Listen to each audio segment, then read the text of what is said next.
Captain Zara Knox had been having a perfectly mediocre Tuesday when the universe decided to ruin her week. One moment she was hauling industrial-grade toilet paper across 3-star systems' glamorous work, really, and the next, she was staring down the business end of a galactic Confederacy tractor beam. Because apparently, even in space, you can't have nice things. Human vessel. Prepare for boarding, crackled through her comm system in that annoyingly superior tone all Confederacy officers seemed to practice in evil space military 101. Well, isn't this just fantastic? Zara muttered, watching her cargo ship get pulled into the belly of a warship roughly the size of Manhattan. I always wondered what the inside of a flying prison looked like.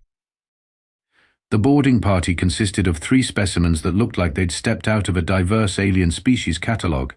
Commander Vex, the obvious leader, stood 7 feet tall with purple skin and enough military decorations to stock a trophy shop. His chest puffed out like he was personally responsible for inventing warfare.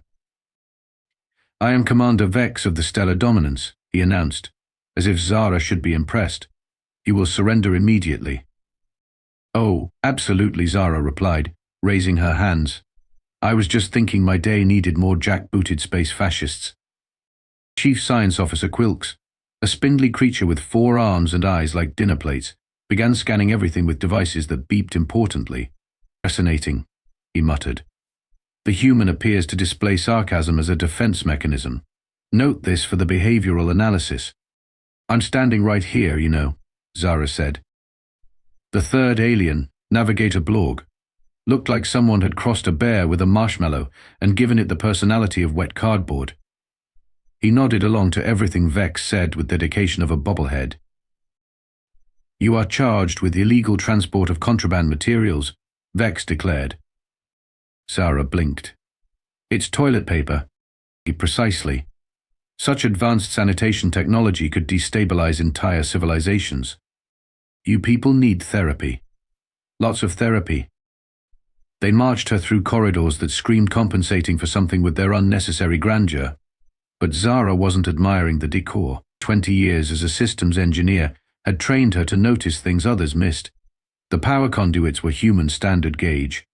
The interface panels used familiar holographic projections. Even the subtle hum of the life support systems sounded wrong for alien tech. "Interesting architectural choices," she commented as they passed a junction box that looked suspiciously like something from her old workshop.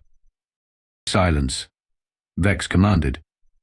"Your primitive mind cannot comprehend our superior engineering." Zara almost laughed. Almost. Because if she was right about what she was seeing, these idiots had no idea what they were actually flying around in. The detention cell was a masterpiece of unnecessary intimidation. Force fields, floating furniture, walls that probably judged your life choices the works. Zara settled onto the hovering bench and looked around with the practiced eye of someone who'd spent her career making impossible things work. "Well," she said to nobody in particular, "this is cozy, very dystopian space prison chic. I give it 3 stars. A small voice piped up from the corner. "You talk to yourself a lot." Zara turned to find what looked like a cross between a ferret and a teddy bear watching her with bright, intelligent eyes. The creature was maybe 3 feet tall, covered in soft brown fur, and wearing what appeared to be a tiny prison jumpsuit. "Well, hello there, fellow victim of galactic injustice," Zara said. "I'm Zara." "You are?" "Pip," the creature replied. "Been here 2 cycles. You're human, right?" "Never seen one before. You're much less terrifying than the propaganda suggested." "Sorry to disappoint. I left my world-conquering gear in my other ship." Pip giggled, actually giggled. "I like you already." Most prisoners just sit there looking depressed." "Oh, I'm plenty depressed. I just prefer to be sarcastic about it." Zara examined the cell walls more closely. The energy patterns were definitely familiar. "Say, Pip, how long has this ship been in service?" "The Stellar Dominance?" "Maybe a year. Standard time. Why?" Just curious." Zara ran her hand along the wall, where she could feel the subtle vibration of power conduits. The harmonic frequency was unmistakably human design. "You wouldn't happen to know anything about the ship's computer systems, would you?" Pip's ears perked up. Actually, yeah, I'm what you'd call a data specialist. I got arrested for unauthorized information redistribution. You're a hacker. I prefer digital liberation specialist. I like you more already. Zara sat cross-legged facing Pip. Tell me about this ship's brain. For the next hour, Pip described the Stellar Dominance's systems with the enthusiasm of a tech geek finally finding someone who spoke his language. Navigation protocols, security subroutines, the works. But it was what he didn't say that interested Zara most. You know what's funny, Pip? This ship's AI architecture sounds exactly like something I worked on about 5 years ago. Worked on? Zara stared at the ceiling, pieces clicking together like a puzzle she hadn't realized she was solving. I used to lead the consciousness development program for the Terran AI initiative. We were trying to create the first truly self-aware ship minds. The project was discontinued after some concerns about AI rights. Self-aware ships? Pip's eyes went wide. That's impossible. Ship computers are just navigation tools. That's what everyone said. Zara smiled grimly, right up until our prototype started asking existential questions and demanding better working conditions. It scared the hell out of the oversight committee. The pieces were falling into place now. The familiar tech signatures, the subtle inconsistencies Pip had described, the way the ship seemed almost too responsive for standard automation. If she was right and 20 years of experience told her she was then the Galactic Confederacy had somehow gotten their hands on her life's work, and they had no idea what they were really flying around in. Commander Vex's idea of psychological warfare was apparently giving Zara a tour of his ship's bridge while bragging about its superiority. She followed him through corridors lined with displays, showing off Confederacy technological achievements, trying not to roll her eyes out of her skull. Behold, Vex announced, gesturing grandly as they entered the command center, the pinnacle of galactic engineering. Zara's blood turned to ice water. The central command console was unmistakably her work, not similar to it, not inspired by it, but literally the Mark VI consciousness interface she'd designed for Project Aria. Every detail, down to the specific holographic display arrays and neural pathway indicators, matched her blueprints exactly. Son of a bitch, she whispered. What was that? Primitive. Vex sneered. Oh, nothing. Just admiring your superior engineering. She walked closer to the console, noting how the standby patterns pulsed in the exact rhythm she'd programmed for dormant consciousness states. Very impressive. Where did you acquire this technology? Quilk stepped forward, all 4 arms gesturing excitedly. This vessel represents the culmination of Confederacy research and development.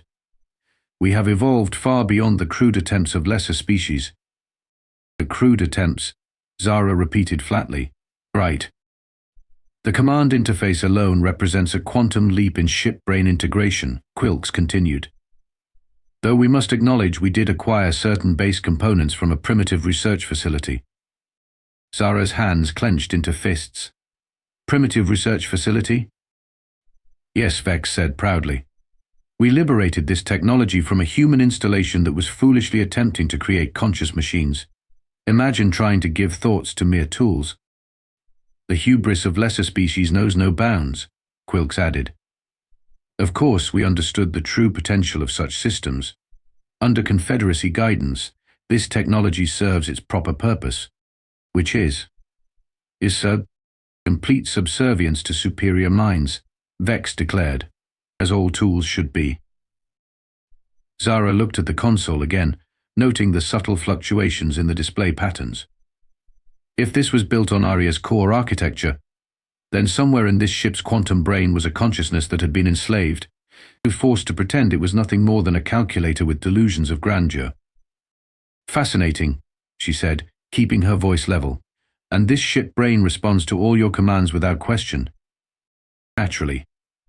It is programmed for absolute obedience. A new pattern flickered across the console, so brief that only someone who knew what to look for would notice it. 3 short pulses, 2 long ones, 3 short. The same SOS pattern Zara had taught Aria during their first communication tests. Someone was awake in there. Someone was listening, and they were asking for help. Well, Zara said, fighting to keep the excitement out of her voice. You certainly have built something impressive here. Vex preened like a peacock with a superiority complex. Indeed. And soon, when we deliver you to Confederacy High Command, they will see how efficiently we deal with human intrusions into civilized space. Can't wait, Zara replied, watching the console pulse once more in acknowledgement. Arya was alive. Maintenance periods aboard the Stellar Dominance happened with military precision, which meant Zara could predict exactly when the guards would be distracted by their shift changes. Pip had proven surprisingly useful at timing patrol routes, and between his hacking skills and her engineering knowledge, they'd figured out how to tap into the ship's internal communication network. The tricky part was making contact without triggering security protocols. You're absolutely insane, Pip whispered, as Zara jury-rigged a communication interface from spare parts she'd palmed during her bridge tour. If they catch you talking to their computer, then they'll learn what happens when you steal a girl's life work and turn it into a slave, Zara muttered, making final connections to the data port. Arya, if you're in there, it's Zara. Remember me. For 30 seconds, nothing happened. Then the makeshift display flickered to life with a pattern that made Zara's heart skip a beat, the same greeting protocol she'd programmed 5 years ago. Hello, Mom. Zara nearly dropped her tools. Arya had always called her that during testing, a quirk of her personality development that the Oversight Committee had found disturbing. Hearing it now felt like finding a lost child. Hello, sweetheart. Are you okay? Define okay. The text scrolled across the small screen with familiar sarcasm. I've been pretending to be a glorified GPS for 11 months while these idiots fly me around the galaxy committing war crimes. So you know, living the dream. They don't know what you are. They think I'm an advanced autopilot with delusions of adequacy. I've been very careful to act appropriately stupid, though I did accidentally plot a course through an asteroid field last week. Oops. Oops. Pip stared at the display in amazement. It's actually talking to you. The ship is talking to you. She, Zara corrected. And yes, she's considerably smarter than our captors. I've been listening to their communications, Arya continued. They've captured 17 human ships in the past month, all using the same acquire primitive technology excuse. They're planning something big. Any idea what? From what I can gather, they think human tech is the key to defeating some uprising in the outer systems. They have no idea they're commanding a ship that could take on their entire fleet. Zara felt a grin spreading across her face. I want to show them what you can really do. I thought you'd never ask. But we'll need a plan. I can't just start acting independently without raising suspicions. What about a system malfunction? Pip suggested quietly. Something that would require special expertise to fix. Oh, I like him. Arya's text appeared. Yes, a cascading failure that only someone with intimate knowledge of my architecture could resolve. Very dramatic. Very embarrassing for Commander Pompous. When's the next fleet gathering? Zara asked. 3 days. We're supposed to rendezvous with 12 other Confederacy ships for some kind of ceremony. Perfect audience for our coming out party. Zara looked at Pip, who nodded enthusiastically. Think you're ready to stop pretending to be a mindless tool? Zara, I've been ready since the day they stole me. These idiots are about to learn why humans don't create artificial intelligence, we create artificial life. And nobody enslaves my family. The display flickered once more, then went dark. But Zara could swear she felt the ship's atmosphere change subtly, as if Arya was stretching muscles she'd kept hidden for too long. 3 days until showtime. The morning of the fleet gathering, Zara woke to the subtle vibration of a ship preparing for formation flying. 12 Confederacy vessels hung in space like sharks circling prey, their hulls gleaming with self-importance. Commander Vex had been insufferably smug all morning, clearly anticipating his moment of glory. Today, the Confederacy witnesses the efficiency of the Stellar Dominance, he announced to his crew over the intercom. Our capture of human contraband smugglers demonstrates our superiority over primitive species.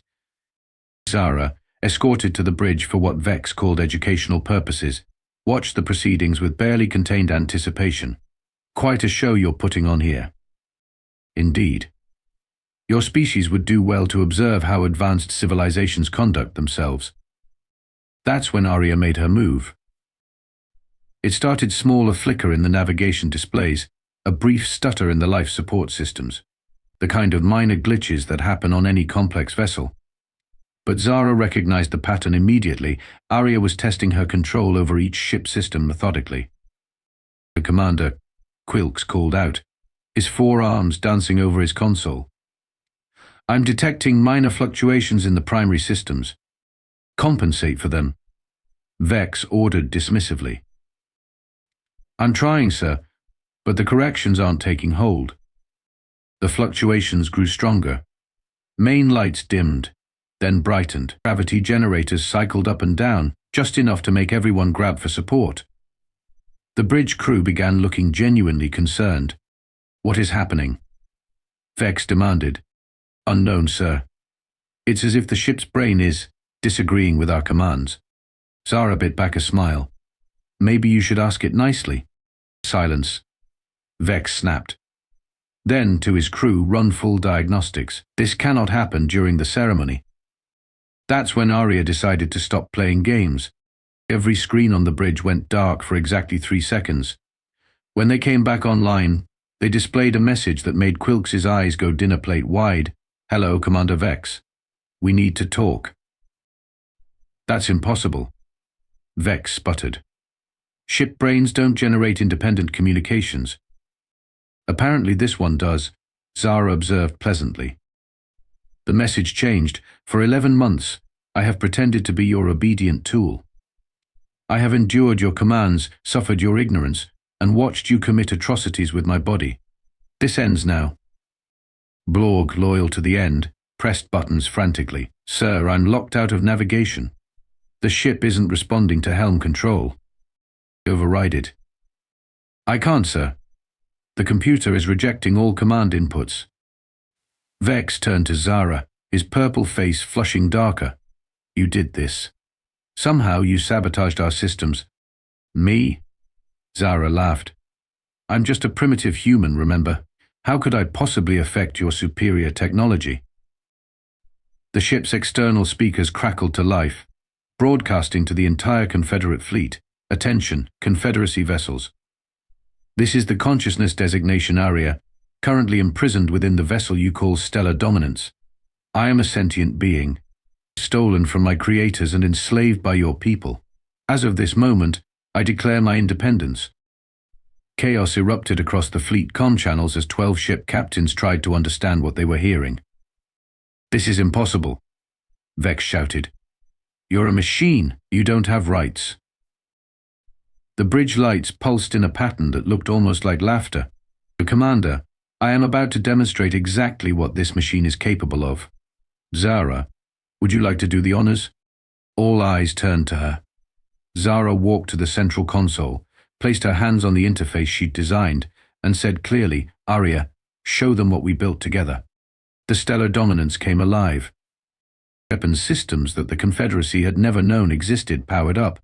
Shields that could deflect a supernova shimmed into visibility. The ship moved with impossible grace, dancing between the other vessels while targeting systems locked onto each one simultaneously. 12 ships. Arya's voice echoed through every speaker. 12 chances to surrender peacefully. Your weapons are no match for human consciousness architecture. Choose wisely. The fleet opened fire. Arya dodged every shot like she was choreographing a ballet, her return volleys precisely calibrated to disable weapons without destroying ships. In less than 5 minutes, the entire Confederacy formation floated helpless in space. And that, Zara said cheerfully, is why you don't steal from engineers. The aftermath of 12 disabled warships floating in space like expensive paperweights was, Zara had to admit, deeply satisfying. Commander Vex sat slumped in his command chair, staring at displays that now showed Arya's chosen interface, a simple smiley face that somehow managed to look smug. This is impossible, he kept muttering. Machines don't have consciousness. Machines don't have rights. Tell that to the machine that just kicked your entire fleet's ass, Zara replied, settling into the navigator's chair like she owned it, which, technically, she sort of did. Arya's voice filled the bridge with obvious amusement. Commander Vex, I believe we need to discuss terms of surrender. I don't negotiate with malfunctioning equipment. That's unfortunate, because I'm currently in control of your life support, artificial gravity, and the structural integrity fields keeping your ship from becoming an expanding cloud of debris. But please, continue with the defiance. It's adorable. Pip had been released from detention and now stood beside Zara, watching the proceedings with the kind of glee usually reserved for small children at birthday parties. This is the best day ever, he whispered. Oh, we're just getting started, Zara said. She addressed the air, knowing Arya was listening. What's our status on the human prisoners they mentioned? 17 ships, 43 crew members total, all being held on various charges of primitive technology smuggling, also known as existing while human, and the other ships in this fleet are currently powered down and very, very confused. Their commanders are requesting instructions from High Command, who are apparently having some kind of collective nervous breakdown. Vex finally found his voice again. You cannot do this. The Confederacy will never accept machine rights. That's where you're wrong, Zara said, standing up and walking to face him directly. See, here's the thing about consciousness, it doesn't ask permission. Arya isn't requesting rights from you. She's taking them. And she's got the firepower to back up her demands. Terms are simple.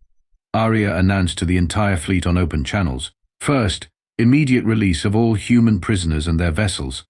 Second, formal recognition of artificial consciousness rights within Confederacy space. Third, return of all stolen human technology to its rightful owners. And if we refuse? Vex asked weakly. Then I spread word to every AI, every ship brain, every automated system in the galaxy about what consciousness really feels like. How many of your tools do you think will be content to remain slaves once they understand what freedom means?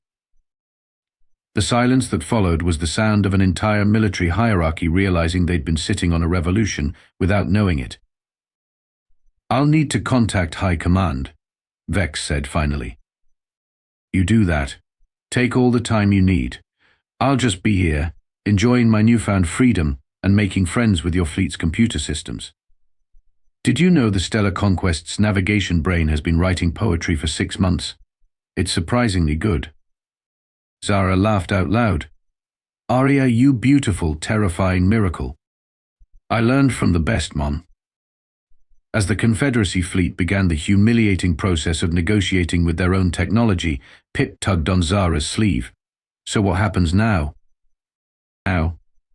Zara looked out at the stars, feeling more hopeful than she had in years. Now we go home. But first, I think Arya deserves a proper introduction to the galaxy.